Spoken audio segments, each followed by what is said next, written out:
Robert Bolick nag-ala Shinkansen bullet train sa Japan. Sa pre-season ng bilig, nagpakitang gilas agad ito para sa kanyang kupunan na Fukushima Fire Bands at para bang ang bilis at hindi mahuli ng kanyang mga kalaban. Ito, panoorin natin ang kanyang mga highlights.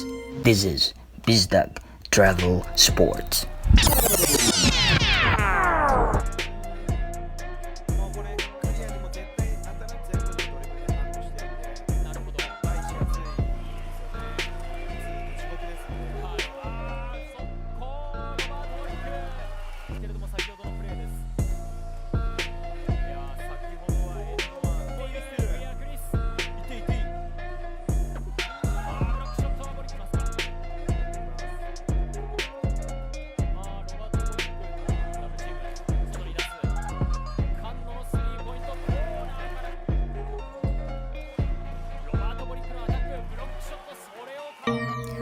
Ayon sa ating nakalap na ebidensya, panalo ang kupunan ni Dudong Bolick 83-62 kalaban ang Aomori Watts.